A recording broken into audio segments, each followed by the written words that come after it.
Any streamer overload is considered. Hello, Fish. Oh, random quote. Random quote. Ah, hello, Fish. How is you?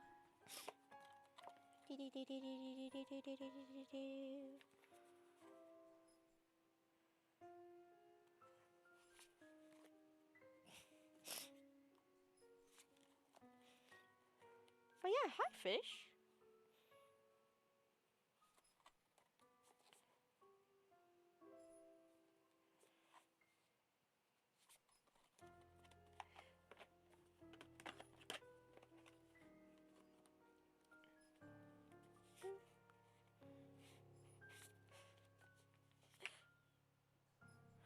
Oh, here's one.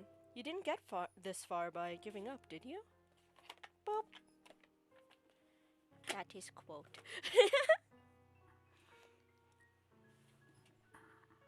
Bad sleep because loud protests outside earlier, but... Pardon? Why? What? Are you okay, my dude? What's happening in Le Germany, if I may ask?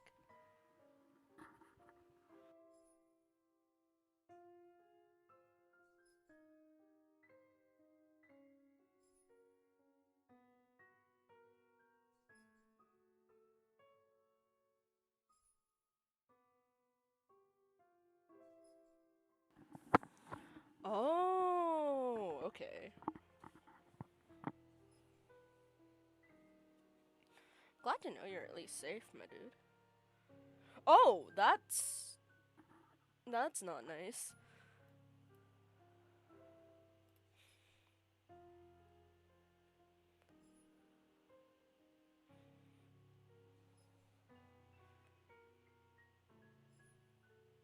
You okay, my dude?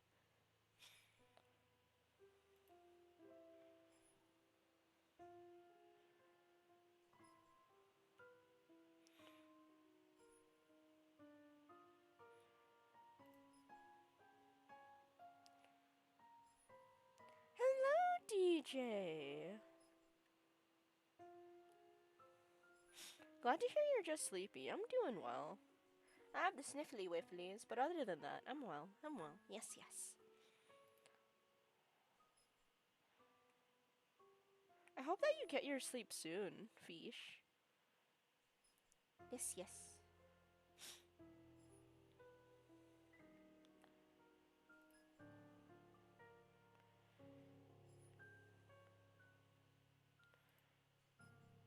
I suppose we should get started then? But yeah, TJ, I'm doing fine. How is you?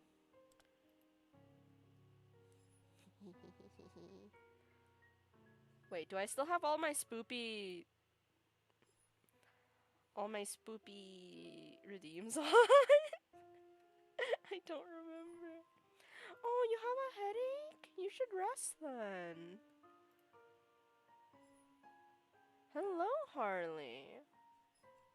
Okay, yeah, I checked, DJ. Thank you, though, for telling me. But yeah, sup, Harley. Boop.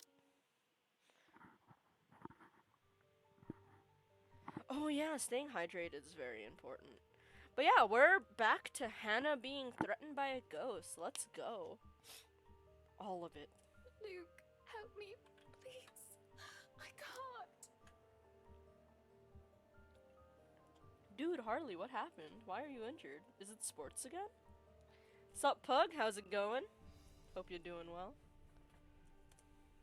And something in me snaps. There's a switch in my head that wants to go one way or the other.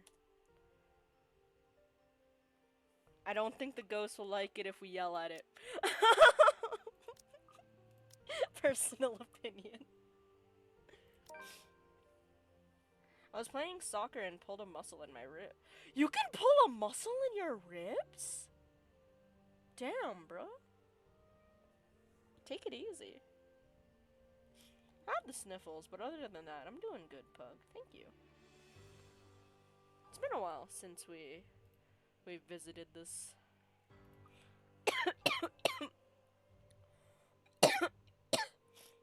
Well, the muscle that supports my ribs. Ah. Oh, seriously, fish? Damn.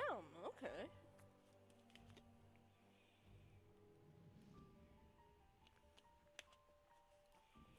I want to rage and scream, but my tongue feels fuzzy in my mouth. The fight is gone from me, and I can't sound out any protests. Anything I try to say dies off in my throat. And I'm paralyzed by the way the woman looks at me, the way she has her hands around Hannah's neck. Perhaps it is for the best that I keep quiet anyway.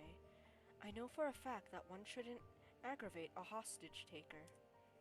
There is no winning an argument with someone who holds a life easily taken.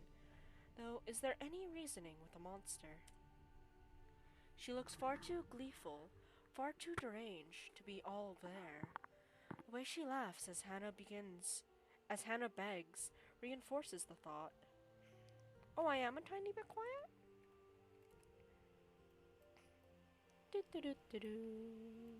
Lower the music a bit. What I'm learning from streaming is that I just naturally talk quietly.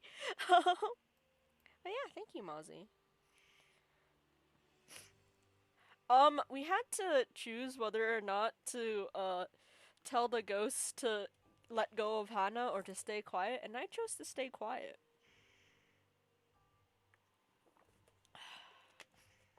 I hope you're doing well, Mozzie. Playing goalie in lower divisions often means badly maintained grass. Easy to hurt your back. Oh! Oh, I'm glad to hear that you're well. Yes, yes. She looks far too gleeful, far too deranged to be all there. The way she laughs as Hannah begs reinforces the thought. Please, Luke, help me. Help me.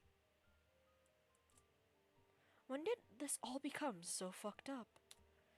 A strangled cry racks my body when Hannah truly starts to beg for her life, and I only stand there, a coward without a tongue, or the slightest hint of a heart. Please, don't hurt us.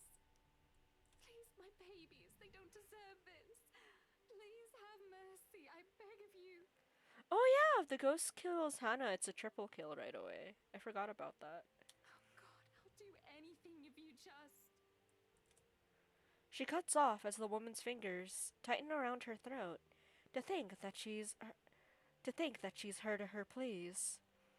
Yeah, she's pregnant with twins. To find out she's with children, does she feel nothing? Is she so heartless to hurt children, unborn they may be? Yeah! That's essentially Luke's reaction when he found out too. I'm having children? And not just one, two? He's a very protective father. He's like a mother hen. It was very surprising. Oof, I should move you guys, so. You guys are a little. There we go. There we go.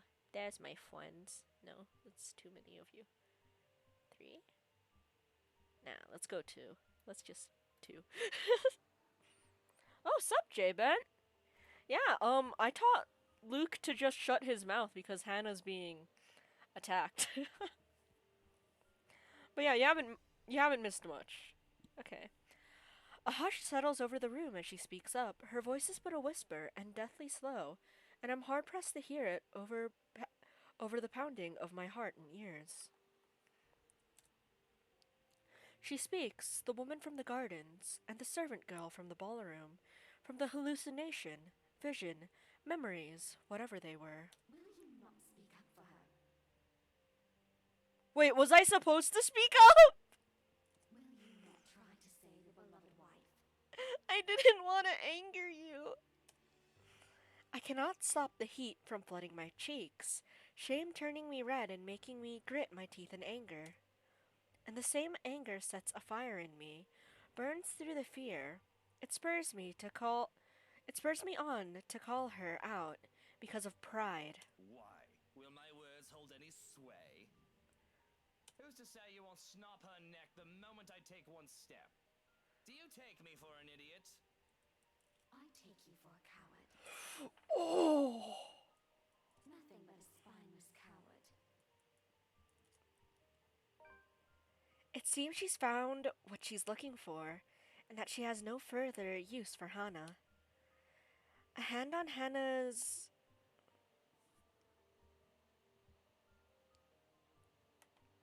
Boop-a-doop-a-doo. Boop-a-doop-a-doo. Boop-a-doop-a-doop-a-doo-doo-doo-doo. Boop.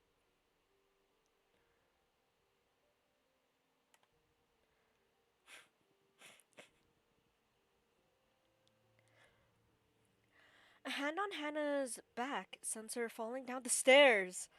I move to catch her, and that sends us both sprawling at the foot of the stairs. With my back on, with my back to the ground and her on top of me, the pain doesn't even register in my head.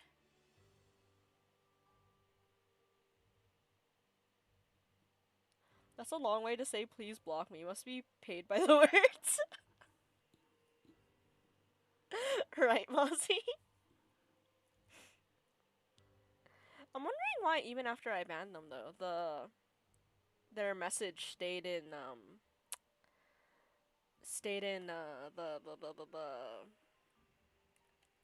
the widow chat box, but it didn't so whoop. We're sticking with one then.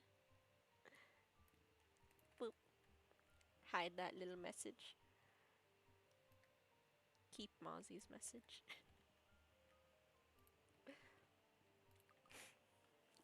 All I can worry about is Hannah and the baby's well-being as I pull the both of us off the ground and away from the stairs, away from her.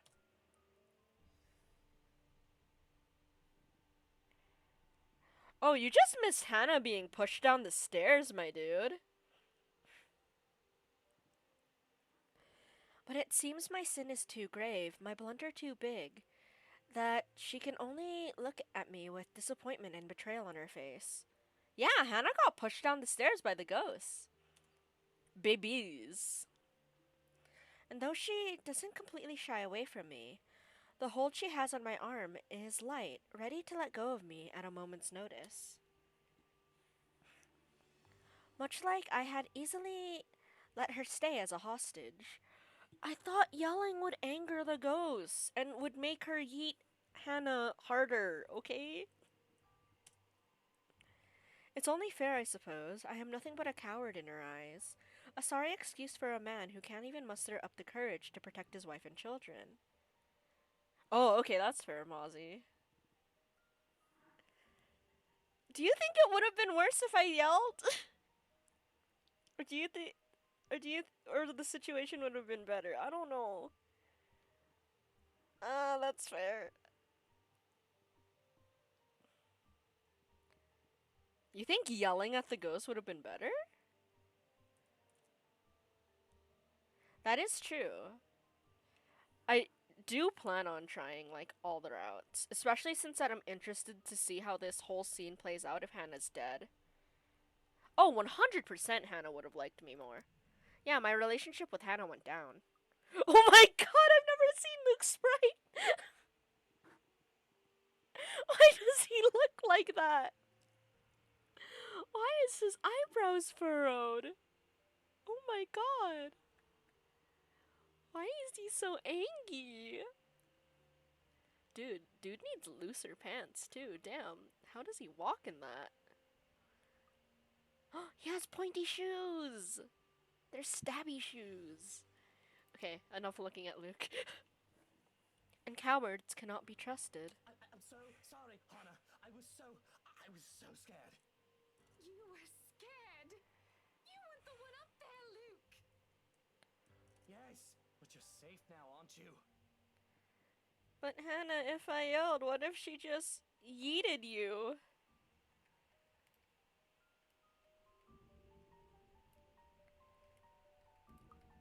You don't understand, Luke.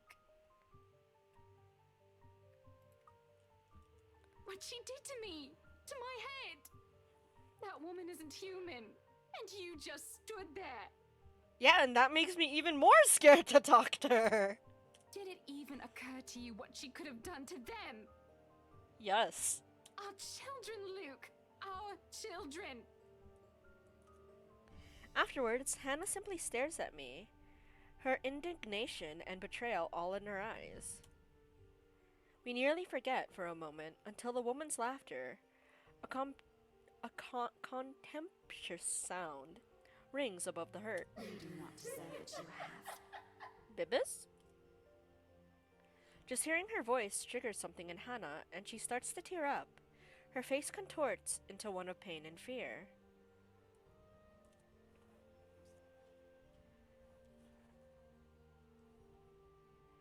But I don't blame Hannah for feeling like Luke didn't try to protect her, though. But at the same time, I'd probably be angry if my significant other yelled at the ghost. I'd be like, no! Shut up! What if you anger it?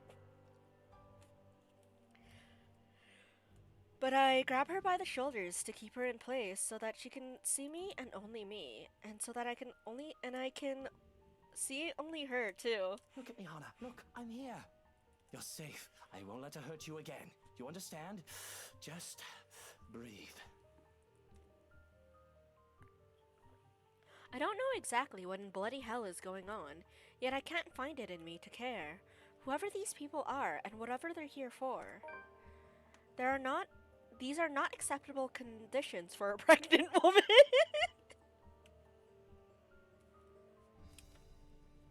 Strangers breaking into my house, not good for pregnancy. Ghosts messing with my pregnant wife, nope. Also not good. I mean, right? Good job, Luke. Proud of you. For all I know, this is all some dumb charade to get to me. All the times I have seen this woman before, it could have all been an act to get to me, to get under my skin. He is.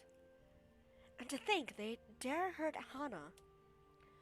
For that, the fear that I had felt, seeing her touch Hannah, I can only think of her as an actress in grotesque makeup. My hand still shakes, the fear not having quite gone, but anger fills me as I look at the woman, a sneer on my face. Hello, Zephyr. Hello, Cappy bro. The problem is his best isn't his great. That is very true. Also, the fact that he still thinks that it's an actual person. Sir, that woman turned into a bloody mess right in front of you. Oh, it's still glitched.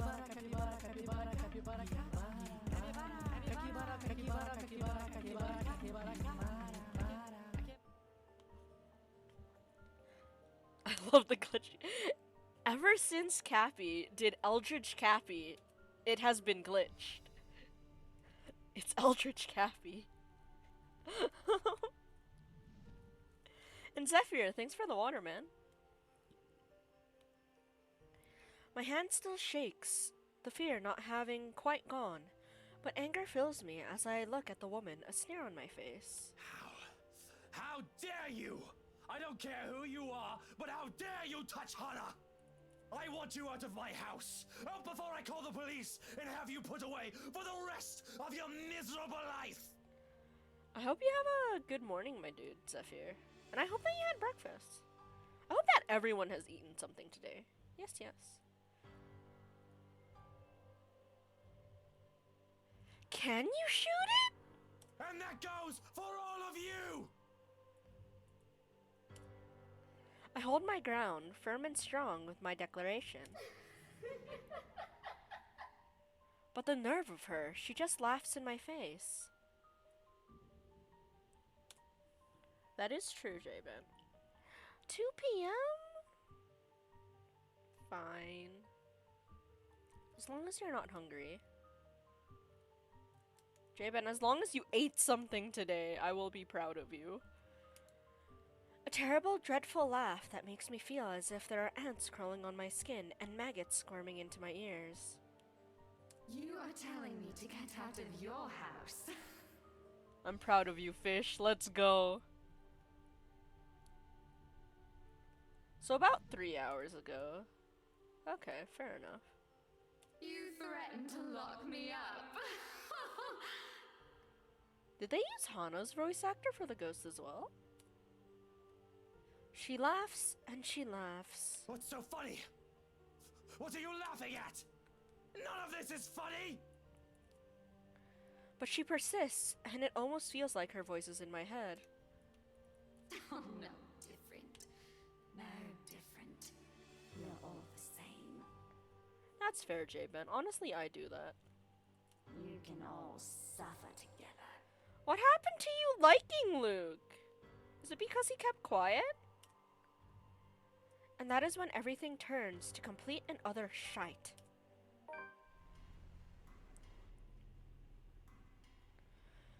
It's a slow thing, a whisper, more than a bang as the darkness creeps into every corner of the room. The walls shudder and groan. Blood runs from the ceiling, crawls down the walls, and stains the floor. Yeah, Zach's getting ready to fight. Yeah, he ready. It feels as if life itself is being sucked from the house, slowly but surely. The beauty of the place is gone, with only the dead, decaying remains of a mansion left in its wake. I don't have to wonder if it is just the foyer that's become this nightmarish place. I can already hear it. Gone are the growling of thunder and the lashing of rain and wind against the foyer's high windows. All of it has been replaced by a more grating sound. A cacophony of voices from nowhere and everywhere, echoing throughout the now horrid walls. Voice that neither belongs to us nor the people who live here. What's going on?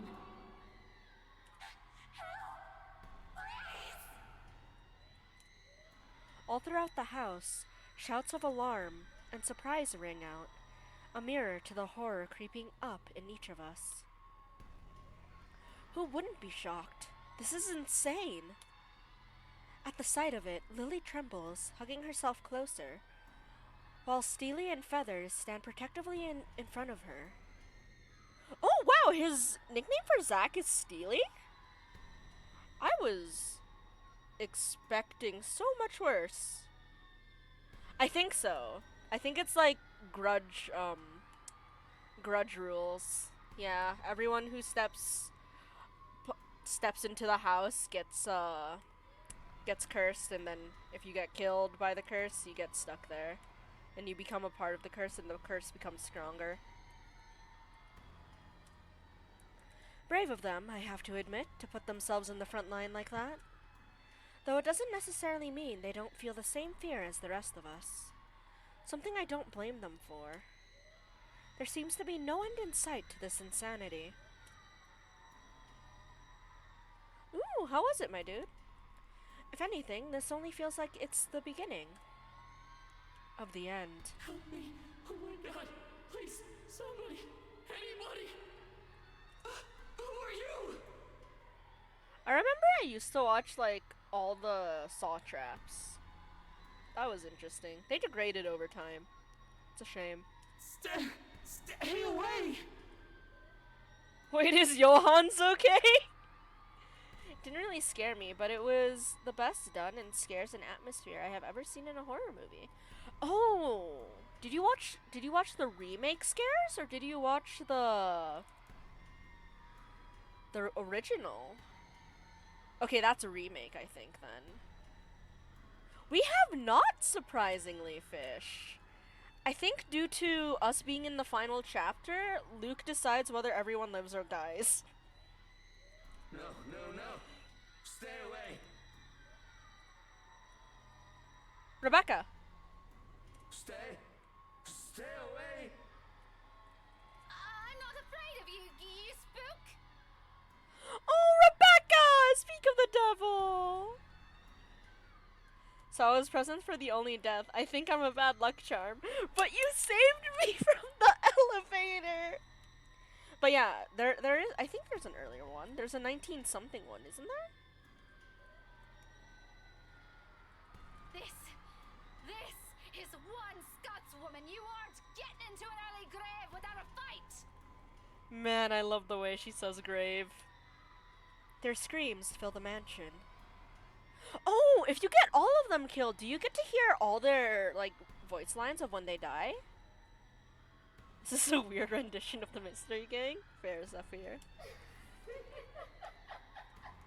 She laughs all the while, a harsh, agonizing sound that goes on for what feels like forever. Yeah! The remake honestly kinda sucks. Until there is nothing but silence, her horrid smile, and pale hands reaching out to me. Calling. Beckoning. Pleading. I'm terrified. I really am, like I should be. But I have never been one to truly stay afraid. I've long learned that fear will not get me anywhere. I know there's a bunch of spin-offs. I don't know about remakes. Cowering in a corner doesn't keep me safe, and it will not keep me alive. Not like rage does. I've learned to use this burning hate inside me to survive. There is no difference now. Stay away from me! Why do you wish to leave? This is where you belong, my lord. You just tried to kill my wife! Remember the blood we share.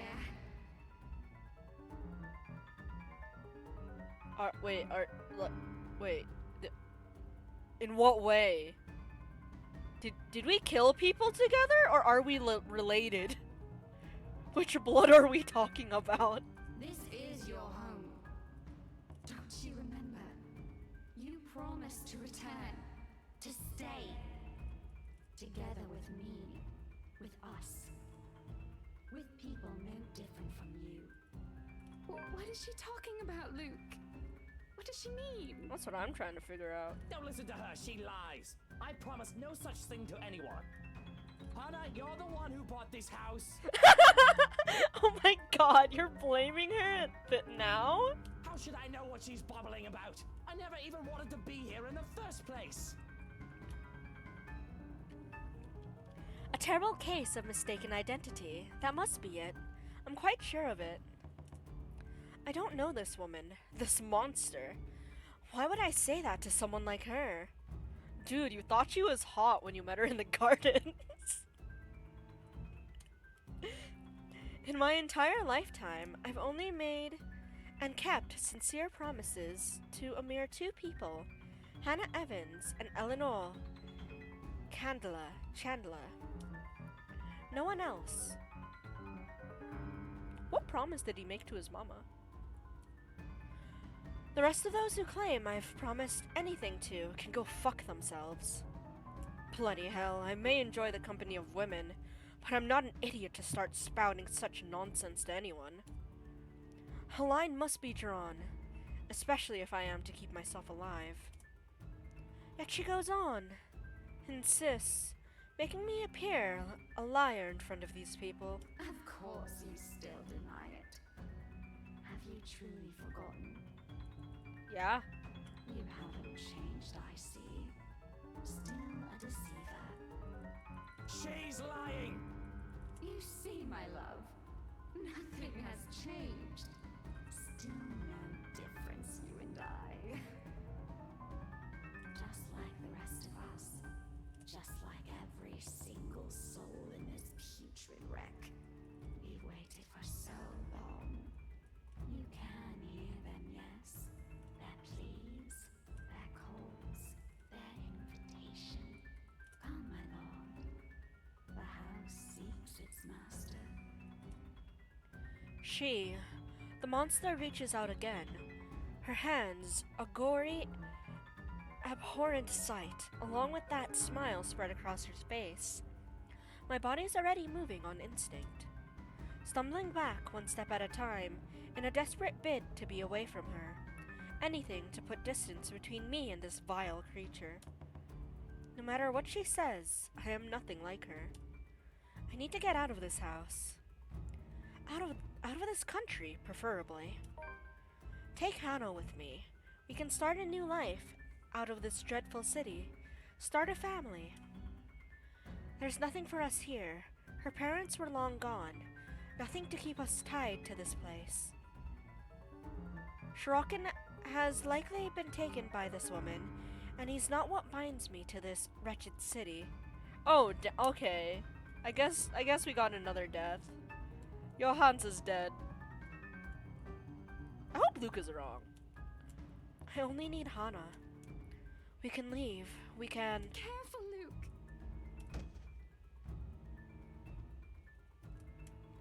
My foot steps on something, sending me sliding on my back and flat on the floor. Beside me, a paper, familiar one, flutters down. It's this thing again, from the open house, though it feels less like a gimmick and more like a threat. What with the recent events? I must have fallen from one of these peasants in the commotion earlier. Oh, it must have fallen from one of these peasants in the commotion earlier. For a moment, they appear conflicted to see it in my hands, but wisely keeps their opinions to themselves, leaving the damn thing to simply bear its grisly message for everyone in the room to see. Help me. Help me. Help me. Is this it? What they've been telling us? Why everything in my life has gone to shite? Because of some stupid old letter. An invitation indeed. One that I'm not willing to accept. Not any time. From the top of the stairs, the creature moves again, drawing my attention back to her. Her gait remains slow and awkward as she walks forward, that smile never leaving her. But I won't give her the chance. I am not dying here. I am certainly am not giving myself to a hideous creature like her either.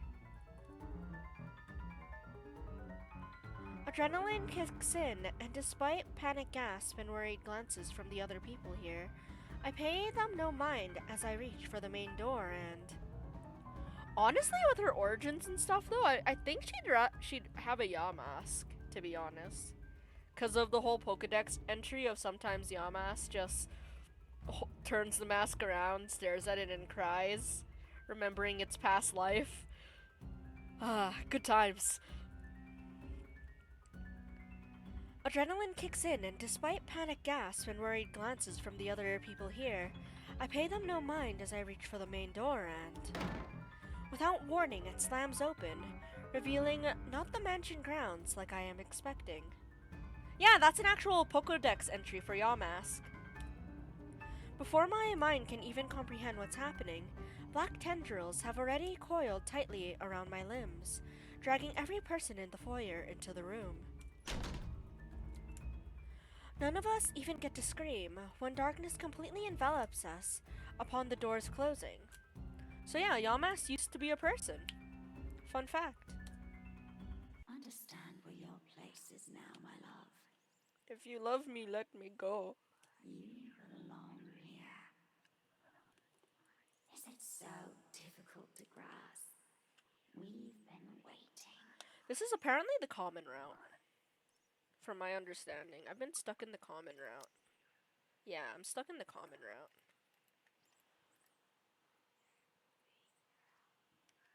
I mean, you can have a kid.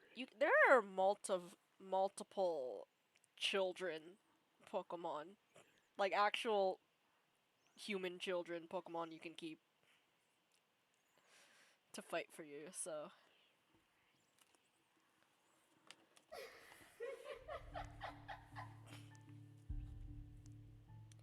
Yeah, Phantom?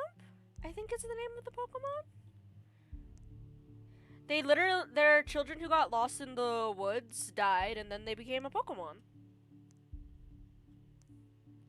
There's also sand gas, the possessed sand that eats people. There's Hypno, who literally like kidnapped a bunch of children too, and and took them God knows where. There's a moment of panic when the feeling of the tendrils around my limbs finally dissipates. As soon as my eyes adjust to the darkness of the room and I'm on my feet, I'm reaching for my knife and holding it out, watching, waiting for every moment.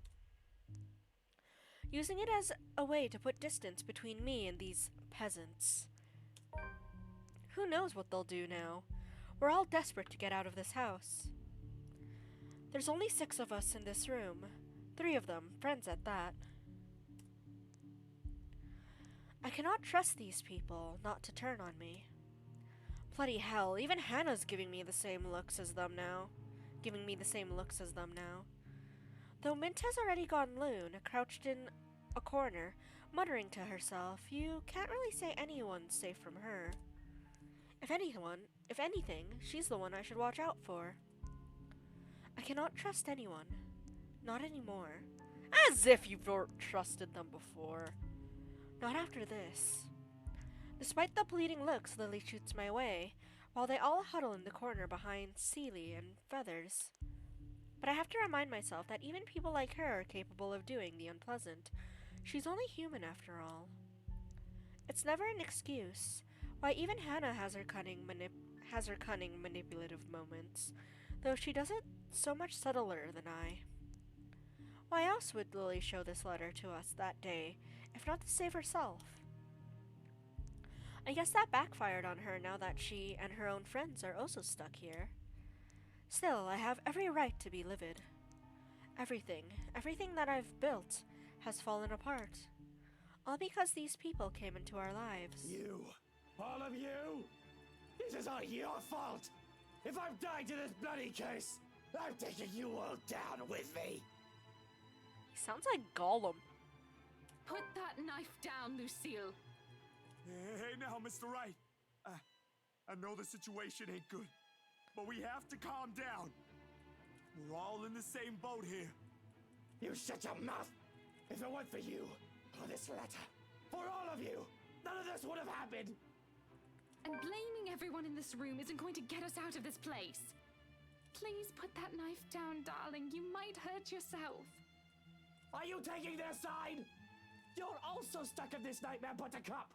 What about the children? Aren't you the least bit worried about them? I think Hannah would feel absolutely terrible if, like, 5 people? Is it 5? 5 people died for the sake of her children. That creature is out to get us, and you're still defending these people! I'm not defending anyone, Luke. I'm just trying to be reasonable when you're clearly not. Yay! Listen to your wife. Is that the option? Listen to Hannah or don't listen to Hannah? Oh, of course you're not. You're just the one who bought this bloody mansion to begin with. If I didn't know any better, you did this on purpose. Why, no.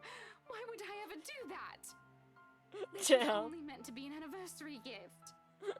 For you. For us. For the family we're going to have. Right, anniversary gift. Oh my god, Luke, you're so salty. Oh, here's your gift, darling. Oh, by the way, there's a curse included in that package. I hope that's all right. Are you really that eager to get rid of me, Hannah? Because if that's what you've been meaning to do all this time, you might as well just put a knife in my back while I'm... Suddenly, Hannah steps up and slaps the knife away from my hand. Said knife slides uselessly under the table out of my reach. Doesn't he? He obviously was in a panic state and wasn't holding the knife very... Wait, I'm actually surprised he didn't have a better grip on the knife and that Hannah can just slap it out of his hand. Or is Hannah just has that good of a slap? Isn't that his norm, to be fair? To sound stupid? You right, Fish, you right. That's fair. Before my mind registers what's happening, a sharp blow explodes in the side of my head, sending me reeling backwards. Oh, that's probably Ash. Oh, never mind. Hannah punched him. Wait, what? Damn, you go, girl. She merely stands before me afterwards without even batting an eye, glaring at me as she just might rip my head off in this instant. She do be built different. Sometimes I forget. Don't you dare, Luke. Don't you dare imply I've ever thought of you that way. Dude, she's hit him twice. Dude, sometimes you forget that you married like a WWF wrestler? Let's go. That Hannah is never the weak woman I believed her to be. Dude, she was like, she has been like taught self-defense. That's a proper punch. How did I come to think of her as such? She used to be someone I can look up to, isn't she? I wish there was a hit him again option. Use her other arm. When you look at her now, the way she stands tall, facing a man like me, the same way she has done all those years ago, I can't help but think, am I not responsible for taking that part of herself away from her? Enjoy your time as Miss Luke Wright. What a bunch of shite. Realizing this, I can only look away when she reaches up and places a hand on my face. Shade, you missed one of, like, the best CGs. It's of Hannah punching Luke. Yeah, wait, hold up.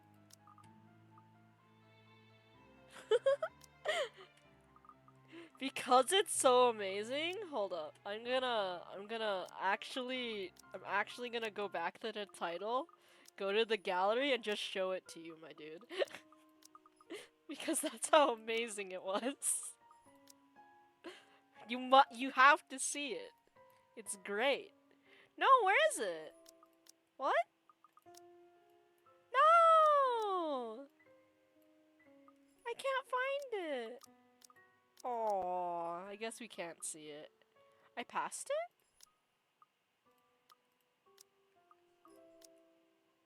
Oh, I did!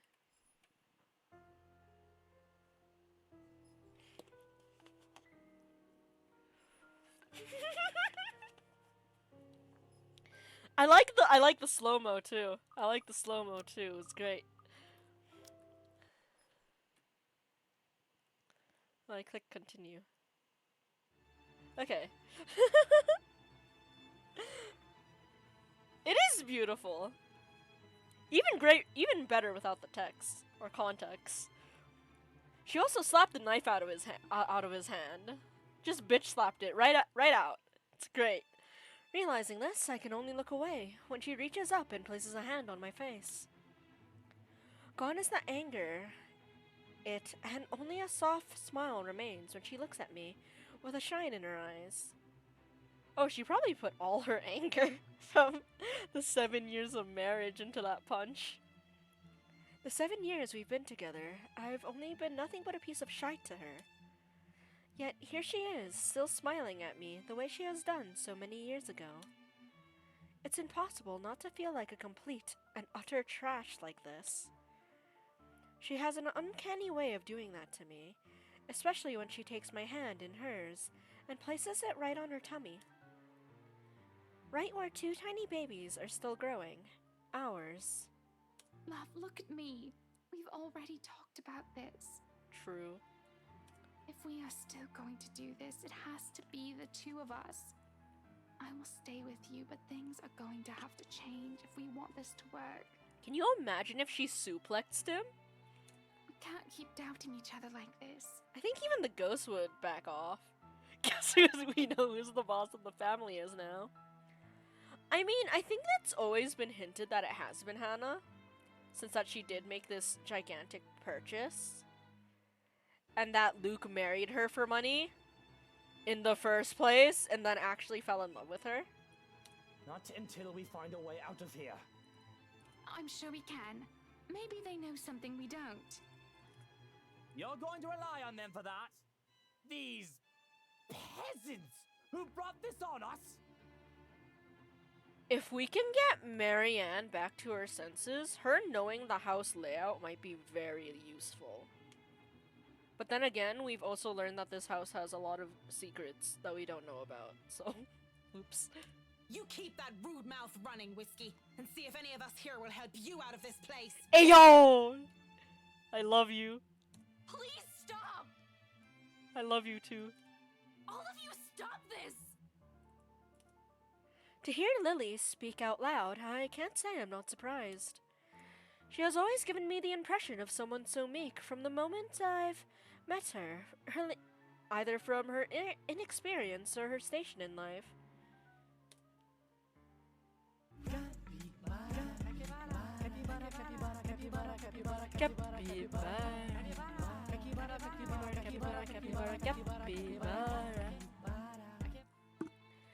She has never struck me as someone fitting to be a real estate agent. If anything, that meltdown she had during the open house had only proven my assumptions. Until now. Quietly, she puts herself between me and Mint, cutting whatever scathing words we've yet to hurl at each other. Thank you, Shade.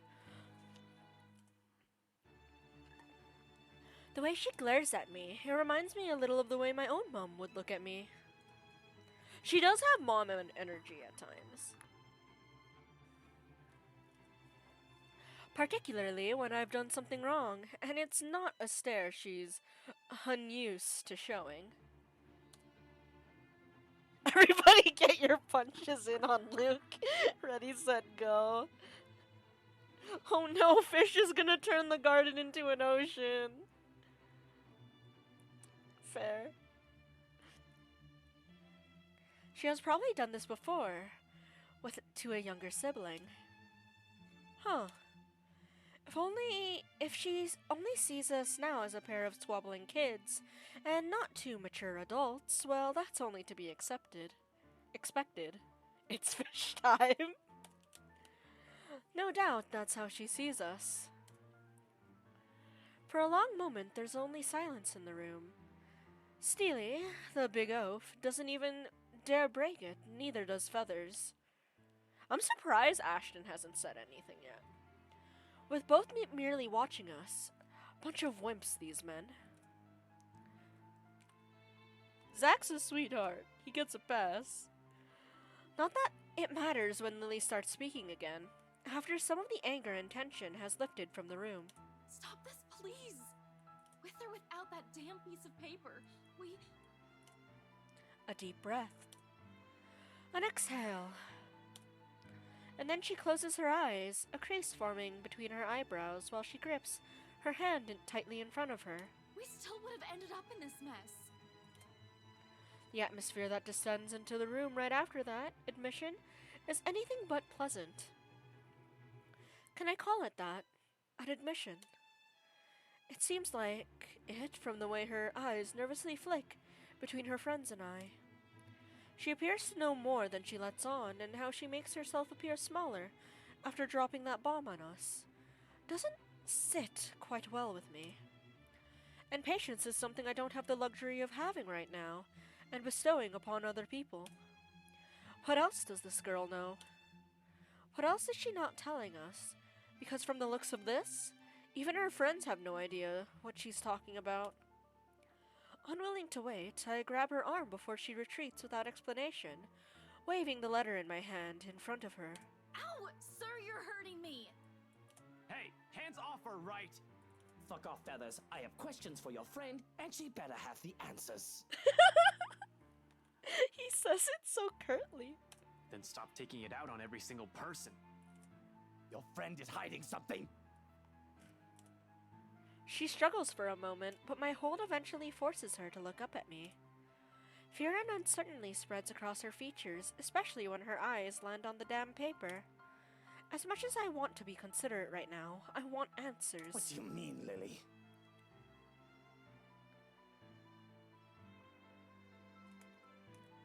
Right? I'm surprised, like, Hannah hasn't stepped in for, like, how he's treating, Isabella right now. I'm not sure about it. Yeah, Ash is being really submissive, which seems really out of character of him right now. Unless he's like planning something. Don't give me that, you know something? Ow! Please, sir. I know the paper's useless, okay? Can you pretend that airplanes? Okay, can we turn into a paper plane? At the mention of the letter, without warning, Mint snatches the paper out of my hand. It's a miracle it didn't rip right then and there. But the way she glares at it, I think she may want to do exactly that. We should have gotten rid of this thing. We should have burned it at the first opportunity we got. Well, it kept cloning itself in, Isabella's workplace. No, even if we rip it to shreds, it won't do anything. Are you gonna relate this to a Filipino curse? Because if so, I don't know what curse this can be related to. I think... You don't know what I've seen, Santos. And you don't know what Santos has seen! There were children, victims, all because they had no idea what this thing will do to them. People have tried to burn it before, and it just came back. Oh God, those poor souls. They were screaming and begging before she... Oh, yeah! Marianne did watch a video of teenagers getting killed. Yeah. Yeah, J-Bent. You can't get rid of the letter. Then what about those people they mentioned in the news lately? All those who died? My coworkers? The open house clients? Yeah, like, the fire incidents. Like, they also find the letter in there, unharmed. Tire place up in flames, and the only thing not burned is the letter. None of them had seen it. Even Rose. And yet they're all dead. I should know. That letter has been with me since I picked it up. And I swear I didn't make copies of this thing. Even if I wanted to save myself, I wouldn't do that to my friends. Or anyone. Is that what the trip to BRC was for? Because from the sounds of things, it really does sound like the curse from The Grudge. Where a woman dies in this house, places a curse on the house, and whoever enters it gets cursed, and it has nothing to do with the letter. The letter is 100% just a red herring. If anything, the letter is like equivalent to the little boy in The Grudge. It's a warning. The letter can't kill you, like the little boy can't kill you in The Grudge. But it's just unsettling as hell. I hate that child. I hate him so much. Yes, I'm sorry. I couldn't tell you guys until I was certain. None of you believed me the first time. I had to find proof. And yet we're all here! Are you taking me for a fool, Lily? I have to go with Whiskey on this. Who knows how many has already seen this before you found it? This cursed thing has to go! We would have ended up here either way. I think you have to be very saintly and die in, like, bliss in order to do that, J-Ben. Because places like that are born from extreme emotion, so you gotta be a very, very happy lad in order to do that. Maybe? I really don't know. Sir, please. All I know is that paper isn't the reason why all of this is happening. Agreed. There's something else that... This place. Steely, I'm just gonna pronounce it as Steel, has been quiet this entire time. That the sound of him talking, however whispered it is, still manages to catch us all off guard. But then you'll traumatize the dogs! You don't want the doggos... You don't want to die in front of the doggos and traumatize them every time... Oh, it'll be like that poor Labrador that got abandoned by its owners every time he fell asleep. So he'd actually wait until his owners fell asleep. But like at night, he'd watch his owners go to bed so that he doesn't get returned or abandoned again. It was so sad. He didn't want to get left behind again. all pause, turning to him with likely the same questions in our eyes. Right? They thought it was more merciful, like, oh, the dog doesn't know that he's being given up because he's asleep. But he just wakes up in an unfamiliar place, and with the people he loved is gone. What? Oh, I just thought. I mean, it's a straight thought. Don't take my word for it. No, because because they didn't know that about the dog. The people who actually reported it actually kept the dog. Because the dog was returned like 3 times before that. Honestly, some of the reasons why people have returned pets to shelters is so sad. No, it might be something. Yeah, they know now. People are gross, agreed.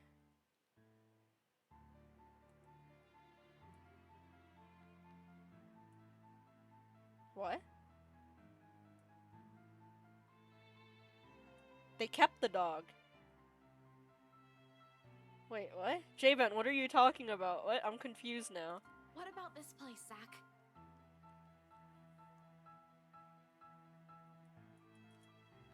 There's still a moment where he hesitates, but Lily's urging eventually spurs him into speaking. I was just thinking. Oh. Maybe Ash is right. For why you went here. Yeah, there's a lot of people who return pets that they adopted for many different types of reasons. One of the stupidest ones that I'm actually glad that the pet got returned and is no longer with that owner is that, he wasn't pre-trained when I got him, so can I get a different one that's actually trained? Yeah, I'm glad that lady was blacklisted from adopting. And then, like, there is the too clingy, there is the too energetic. Yeah. People are weird. Yeah. This is where Bella found that thing, right? And then this. Neither did the shelter staff. They just blacklisted her and didn't allow her to get another pet. And warned all the other shelters in the area. It was just a hunch, Zach. We were not getting anywhere. But just because we went here doesn't mean we will find all the answers we need here. Hell, now we're stuck here. Regardless, Steele pushes, allows Lily to remember. Soon enough, whatever it dawns on her, and her face lights up with something like hope? Of all the things in this nightmare, hope? Her head snaps up and she reaches for Steele's arms to give it a squeeze. I have had to get rid of 2 dogs, but I made sure one of them was but I made sure they were happy. Oh, that's fair.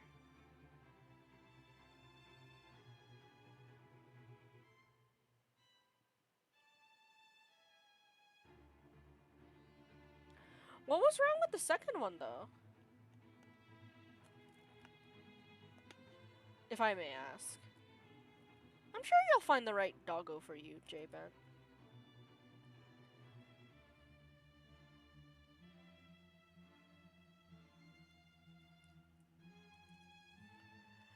A reassurance or a confirmation? The meaning is lost even to Feathers, who glances at them baffled. Isabella, what are you... Ash, it's this place. Think about it. What? You mean we burn this place down? I still think we should get rid of this letter before we start thinking of destroying a place with some historical value. I mean, that's what they did in Ju-on the Grudge. They burnt the house down. And then because they wanted sequel bait, it just attached to, the person it cursed. And it made the curse stronger because after it killed the person it cursed, it just jumped from person to person. Yeah. Like, if they can't take care of the pet, then it's completely understandable. But if the reason is, like, oh, it peed on the floor, then it's like, you're just not ready to have a pet. I apologize, but yeah. There are also just a few medical conditions that are too hard for, like, first-time pet owners to deal with. What? No? We are not burning a multi-million-pound mansion, you peasants! I just spent a fortune on this! It was Hannah's money! Seriously, Luke, are you really more worried about that? We're burning this place. Buttercup, marching, millions. It's gonna take years getting all that money back! Well, you certainly won't be getting any of that money if you're dead. Hannah has a point. Really, Luke? Is that more important than your life?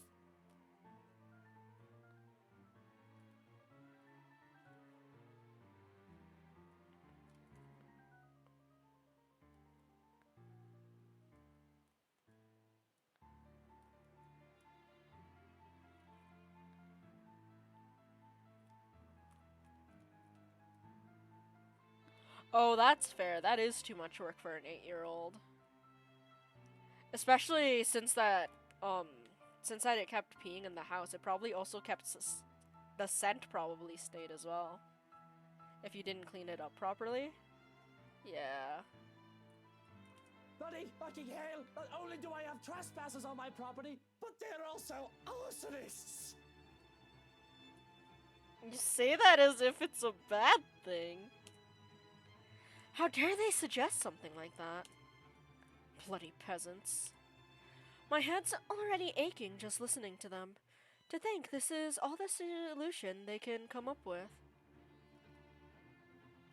Ah, that's fair, J-Man. I should have just stabbed all of them and made a run for it. It doesn't help that with each second we spend talking here, the crazier this whole place gets. The voices have become louder, and somehow sounding more vicious. If the things in this room start floating, mark my words, I will fucking flip out. That's why I hate the current situation I have with my current dog, Lucky. And with my father being so adamant in moving to the Philippines. He's willing to spend thousands on moving there to a whole different country, but he won't spend like a few extra hundred just to bring the dog with us, even into her elderly years. He also constantly gets pissed at me and my brother when we try to take her to the vet after she like eats some chocolate, or because she's old, she's having trouble getting around, so we have to give her a checkup. Yeah, he gets pissed off when we send her to the vet for that. Yeah, it pissed me off so much.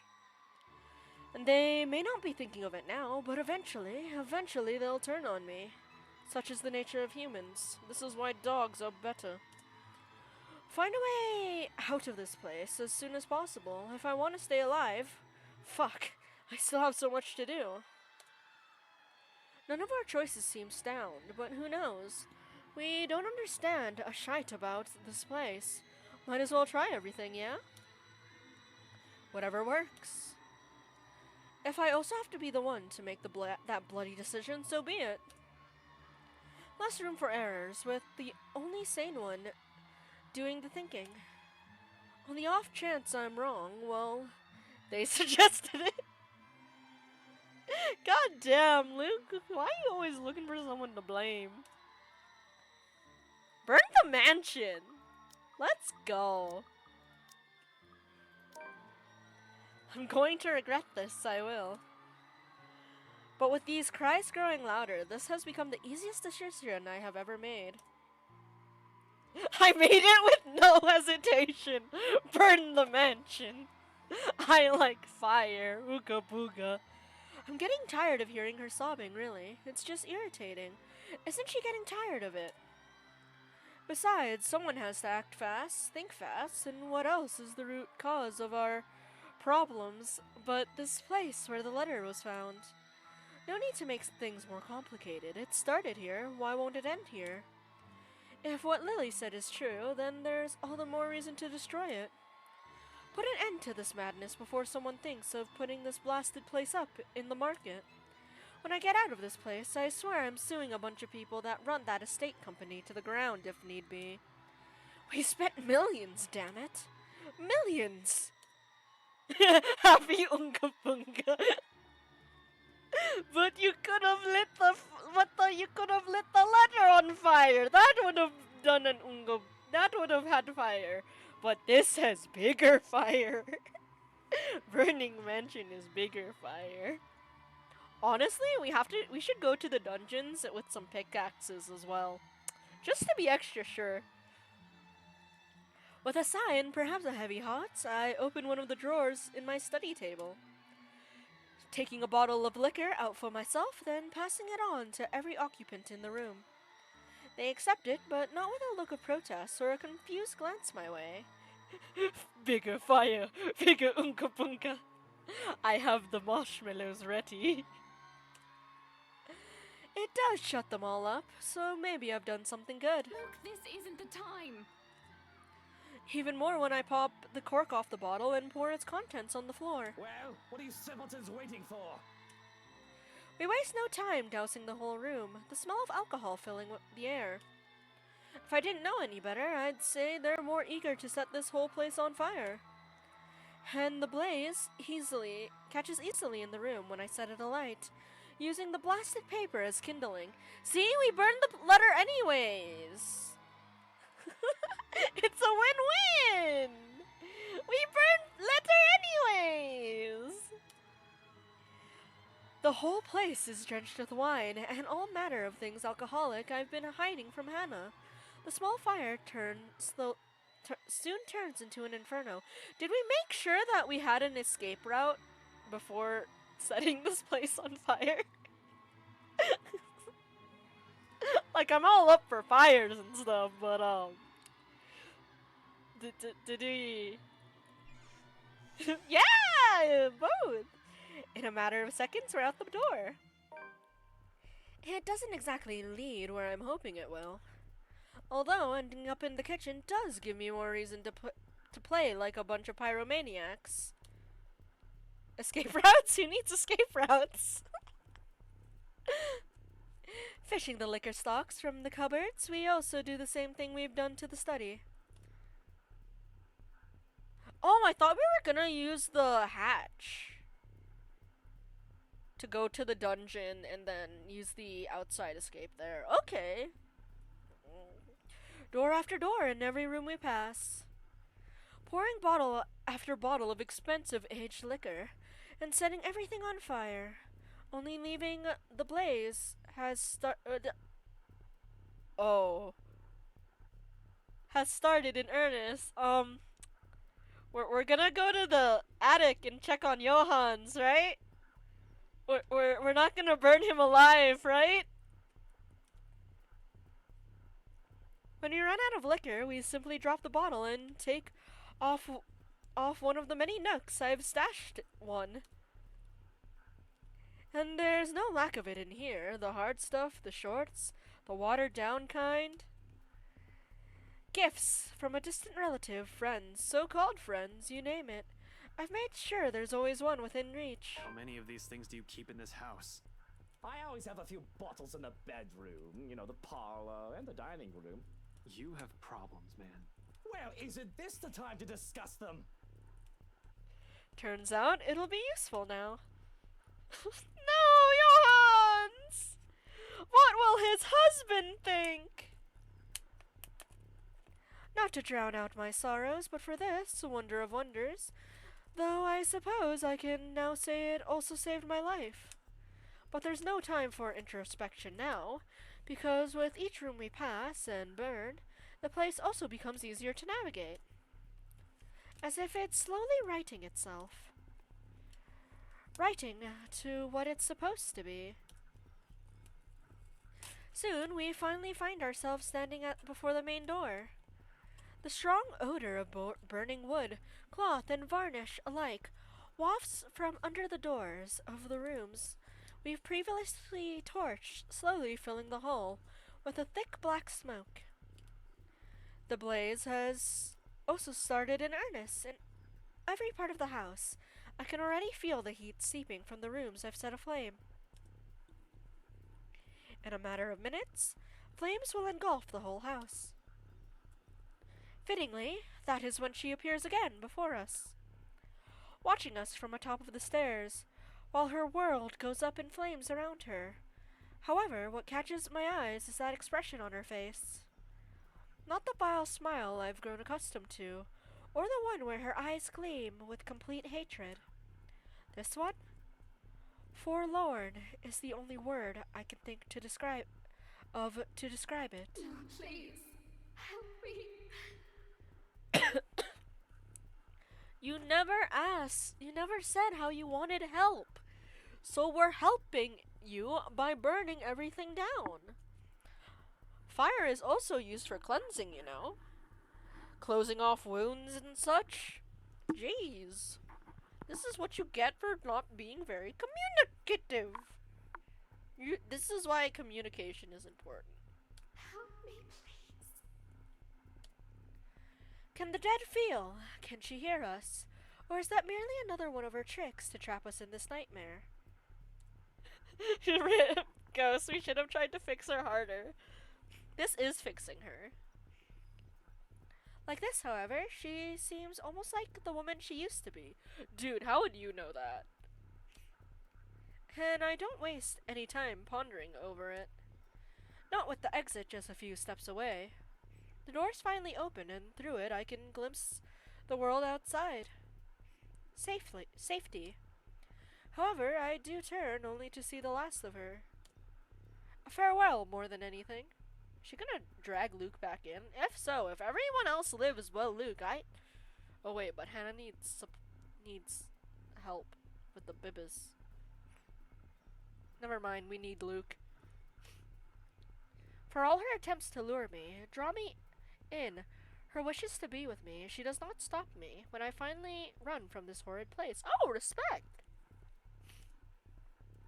Quietly, she disappears. Wait, there hasn't been a quick time event for Luke yet.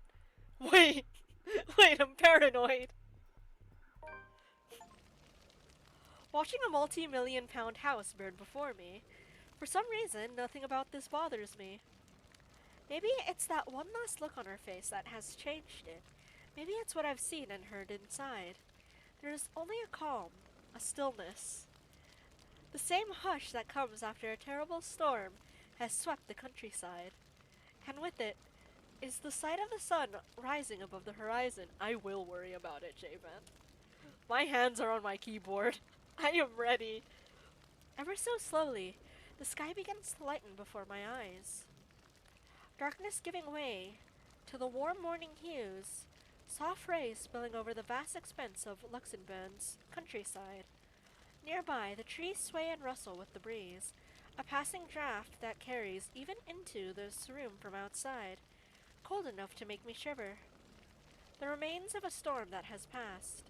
In the distance, I can hear the soft chirping of birds, while the rest of the world stirs, wakes. Dawn at last.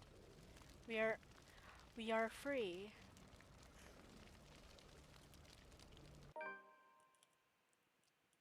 I don't trust you. So Luke did not have a quick time event, for we are in the epilogue. Interesting. But the epilogue might have a quick time event. The elevator ruined me, man. The elevator ruined me. Like the flames that engulfed the mansion that night, whispers quickly spread across Luxembourg City after the incident. I've always had trust issues. This game just made them worse. Officers who investigated it have simply deemed it an unfortunate accident.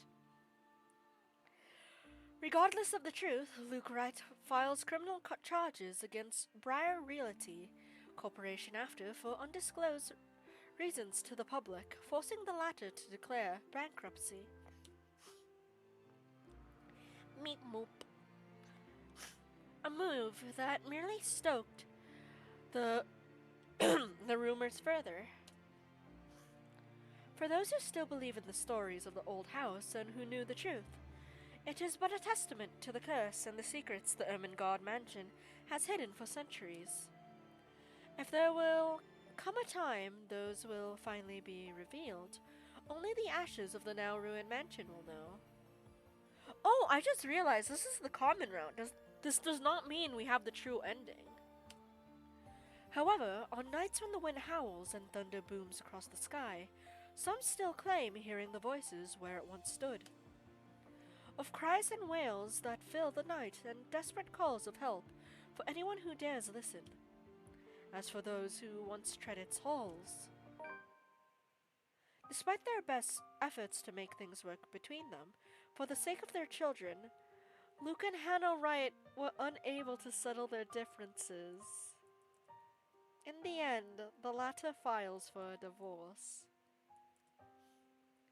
For several months, they become the subject of gossips and the mass media in the city. In spite of this, the two have uncharacteristically remained tight-lipped on the circumstances of their separation. Though many assumed it was inevitable falling out stemming from the trouble during the couple's housewarming party. To everyone's surprise, however, Luke Wright quietly accepts the court's decision and appears and disappears from the Evans Harris's life without creating much fuss. Even after Hannah Evans has given birth to their children months later, the man is rarely seen around the family, merely leaving his children partly gifts in the mailbox whenever he's in town, never showing his face. He was so excited, but he wanted to be a dad. With the Wrights couple's separation also comes the Wright-Evans conglomerate split up. Although the Wright enterprise still manages to do well in business with Evans Incorporated back as a competitor, other tech leak places its CEO and the company under legal spotlight months later.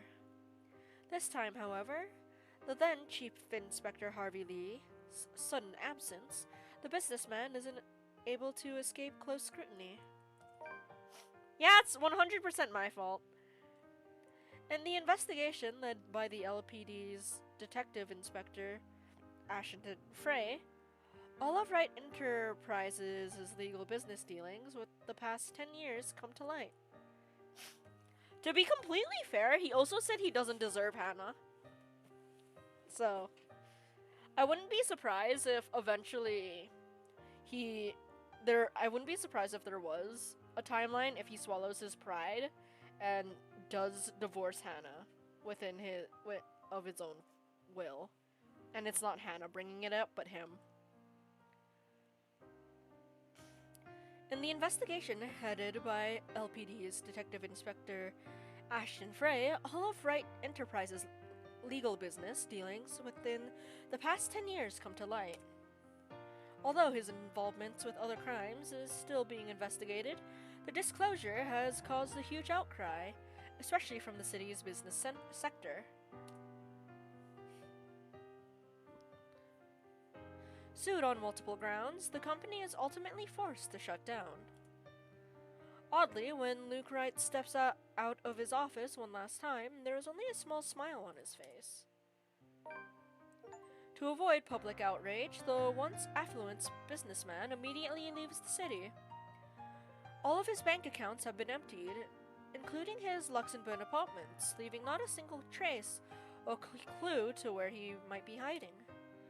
The last anyone has seen the man was on a flight bound for Ireland. To this day, no one has heard of him. Not even Hannah Evans. Even his people from the old Wright Enterprise, who have all been left to deal with the aftermath. Though over the past few months after the city has calmed, some have made claims of spotting him, flitting in and out of the city. If only to check on those he has left behind. But just because it's the best ending doesn't mean that it's the true ending. Following the company's split, Hannah Evans reestablishes Evans Incorporated, becoming its CEO like her late father has always wanted for her. Though a bit out of practice and doubted by many people at first, the Evans heiress quickly finds her bearings and proves to be every bit of talented in the business as her parents. Hannah looks so much younger now that she's away from Luke. I'm so sorry. Luke aged her, damn. Soon, under her management, the new Evans Inc. flourishes, becoming one of the prime investments and finance companies in Luxembourg City. Months after her recovery, Marianne McConnell heads back to her homeland, ready to close a chapter of a past she has left hanging for so long. There, she visits Lorraine's grave, asking for forgiveness from the girl she once loved, something she has intentionally avoided for years. Although the terror of what she has witnessed inside the Ermengarde mansion still clings to her, she bravely chooses to move on from it, turning a new leaf by focusing on a new branch of her interior design company, and leaving her interior design company at Luxembourg in the hands of her secretary instead. Although she never returns to the city after, she is frequently seen visiting to check on the people. The people has become acquainted with her in the years there.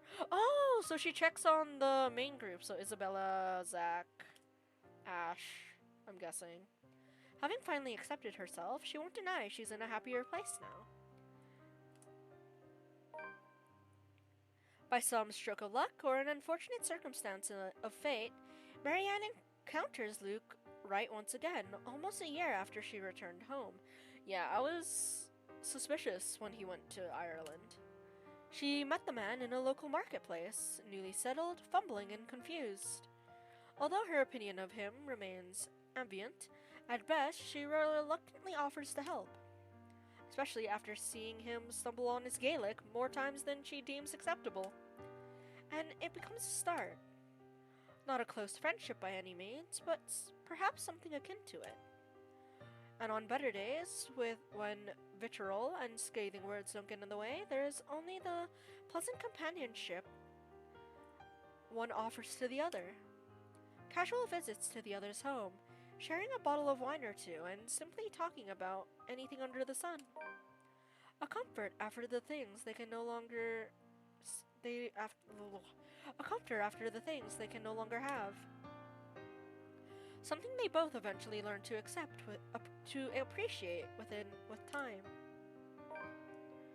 Despite making the Ireland branch of her interior design company her focus now, Marianne continues to cater to her most avid Patreons in Luxembourg when requested.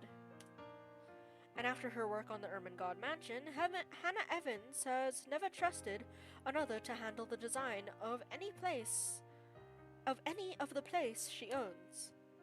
Upon moving back to the Evans mansion after her divorce, Marianne's name is the first thing she calls, and the woman is quick to fly back to the city at the socialite's summons. Not only helping with the decorations of the old place, but also assisting with the renovations, much to Hannah's delight. Since then, the two women have kept a close friendship and business relationship. I wonder if I can get them to be married. But then again, I don't think that was ever hinted in the achievements. Often they can be seen going around town together when Marianne's in town, and the Evans heiress can be heard recommending the designer to her peers during parties. Some may even go as far as to say Hannah Evans has confided with Marianne McConnell during the tremulous time of her divorce with Luke Wright. Whatever the case is, one can't deny both women have found confidant in the other. Oh, Zach! With the help from family and friends, Zachary Steely is soon able to open a photography studio of his own, something he has only dreamed of having as a child. Although he still hopes to get back to making indie films someday, client work and small projects have kept him mostly busy. Hectic as it may be, he can only be glad for the amount of work pouring in. It has made moving on from the incident in the Ermengarde mansion easier, if not faster. Even with his success, he still hasn't forgotten what he's lost during that time. But there are still nightmares. With the support from his family, his doctor, and his own drive, the dark images have finally turned into pleasant dreams. He's aware he won't ever truly forget, but he's no longer running away. At times, when he's not busy or after a hard day's work, he thinks there's another story for the big screen to be told in that. An idea he may soon turn into reality once his time affords it. With her newfound courage, Isabella Santos finally chooses to pursue what she really wants for herself.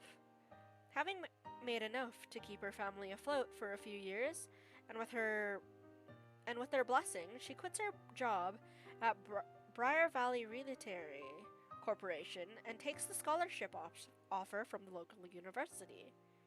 Wait, but the place she was working for was going bankrupt, so wouldn't she have been fired anyways? Oh well. Though remarkably out of practice and unsure if she'll be able to keep up by the time she returns to university, she finds her feet soon enough with the help from people close to her. And with her confidence in her skills growing, so do the number of people recognizing her and her work. It doesn't take long for several award-giving bodies to take notice of her. For all her accomplishments, however, she has never truly forgotten what happened at the Ermengarde mansion, nor what she has lost. The images still remain in her, and on particularly unpleasant nights, terrors continue to visit her dreams. She knows those won't ever disappear from her life. It has become a part of her in the same way death has permanently taken from her. However, she is no longer afraid, and with a brave face she carries on, earnestly wishing that someday she'll be able to paint brighter, more vivid thoughts on her canvas. An honest portrayal of life and hope amidst the fear.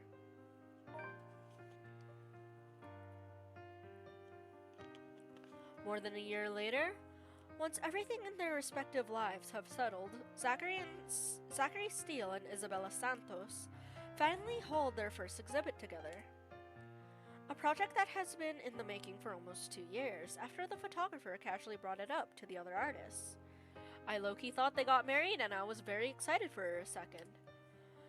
With merely intended as a small event, it has been surprisingly attended by several members of Luxembourg's upper class and art enthusiasts.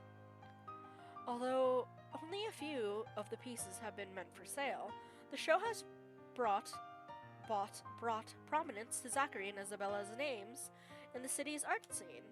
It has since been followed by several other exhibits by the two, both in and out of the city. Currently, they're planning to hold their first show overseas. Yet even with this unexpected overwhelming fame, friendship between the two has remained strong. Theirs, after all, is a bond that goes beyond mere partners in a small project. He's her family as much as she is his. Aww. Following his success in bringing the Luxembourg firm case to a close, Ashton Frey receives a recommendation to transfer to Luxembourg's lead agency against organized crimes. An endorsement eagerly backed by the newly appointed successor to late Chief Inspector Lee, Abigail Harris. Knowing he'll have more resources, leeway, and a bigger chance at ultimately bringing Wright to justice, Ashton Frey accepts. He's still holding on to that grudge, okay. He still warns the people close to him against Wright and his associates, but only a friendly reminder now more than anything. Though he does worry, he believes they are wise enough to know what they are doing and trust their judgment. For now, he has decided to leave the evidence and the law to speak for itself, and take care of the man once the proper time comes. Damn! Nowadays, police work and operators keep him busy, sometimes taking him away from the city he grew up in for days on end. Dang! A rare thing for him to enjoy once upon a time, yet this time he never loses his drive. Don't look, kids, I'm gonna punch Luke right in the face. Simply oh, I'm dying. Simply growing more determined after having finally found a clear purpose close to the rush and excitement he dreamed of as a child. Although Ashton still keeps mum about specific details of his work, his experience with the curse has slowly taught him how to open up. It took trauma to undo his trauma. Okay. Especially to those he knows that genuinely care for him. He still has a long way to go, he knows that, but for the sake of the people who are still with him, those who have chosen to stay, as well as what he lost, he hopes that there will come a day when he no longer has to hide his own lies. Bigger trauma fixes smaller trauma. Essentially, that's what happened to Ashton. A day when he is no longer afraid of facing the truth in his own words.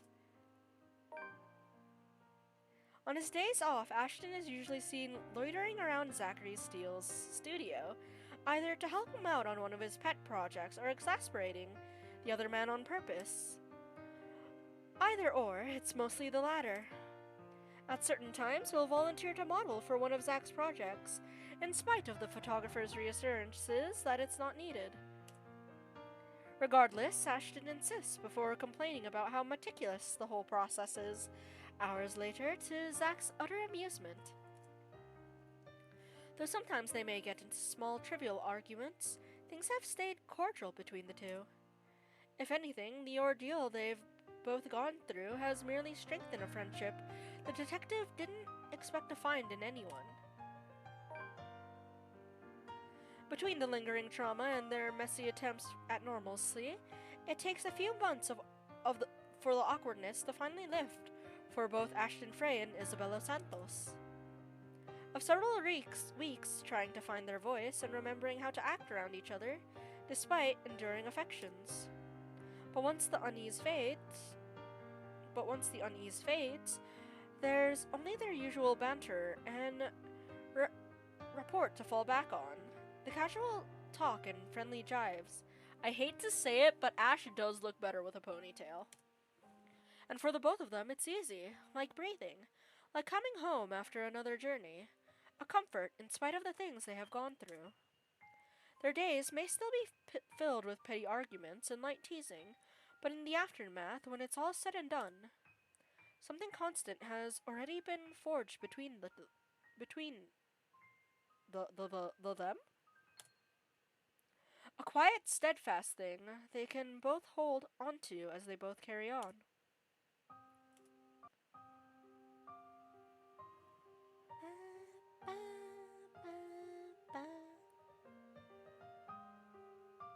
Wait, I feel like I've read the name Amanda Lee before.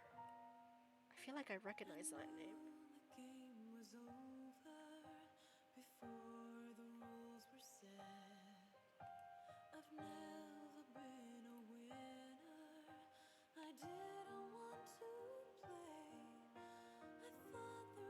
Maybe Emily is the name I'm thinking of.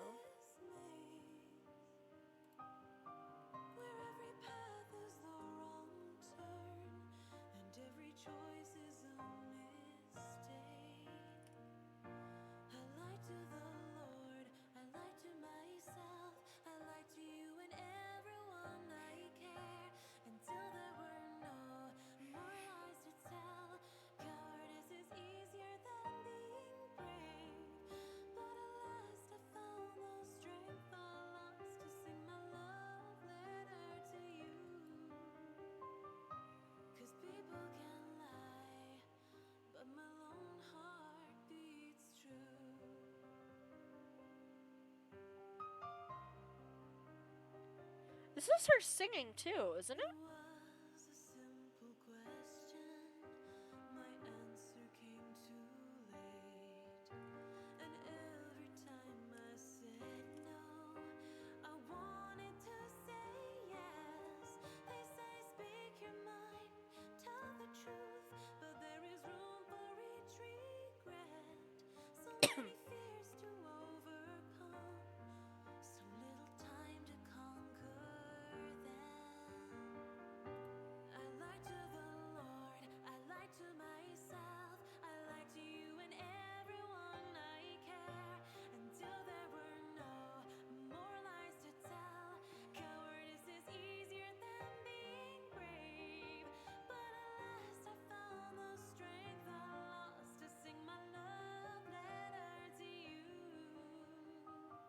Yeah, that's why I'm staying quiet. But my lone heart beats true. The ghost of guilt and sorrow remembers who I am, and in the prison of my heart, I was my only slave. But in the depths of my cold soul, I'll leave the burden and despair. I'll fight for what's worth fighting for. Forget the fear, forget the rest.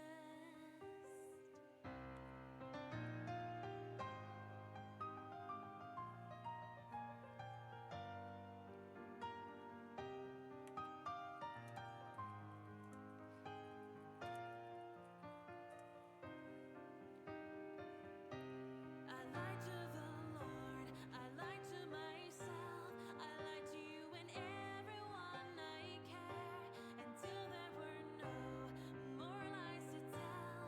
Cowardice is easier than being brave, but at last I found the strength I lost to sing my love letter to you. 'Cause people can lie, but my lone heart beats true.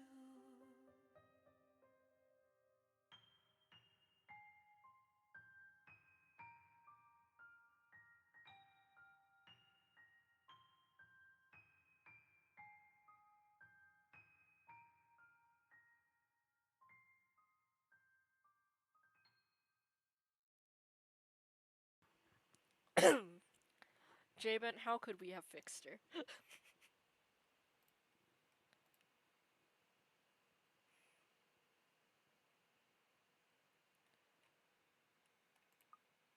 Oh? Tio?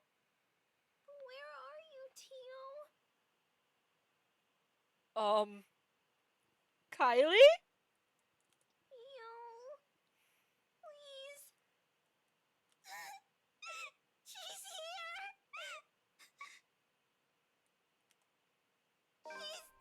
She's still here, Tio!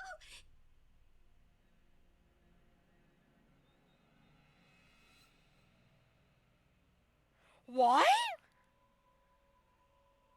Wait, did she latch on to Kylie? Help me! Please! Oh, shit.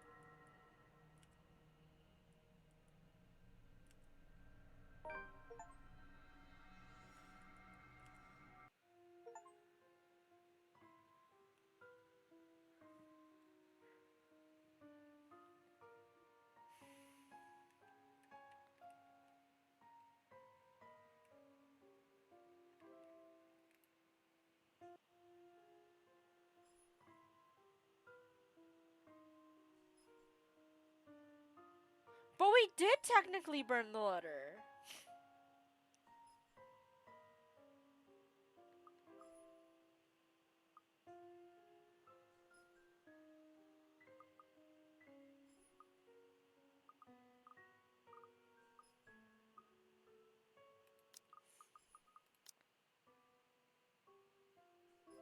So all of chapter 6 is 100%. All of chapter 2 is 100%. I'm missing something from chapter 1.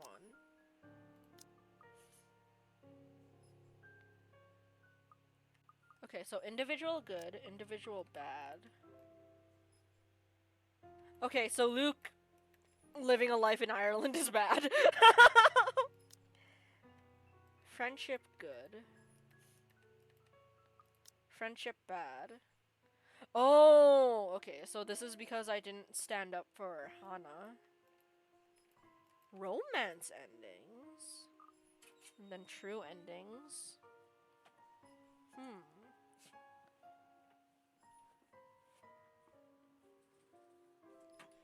Okay, I'm gonna probably start and restart stream, just like with a different title.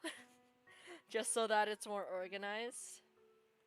And we'll just we'll do all deaths and we'll do all deaths and ending hunting. Yeah.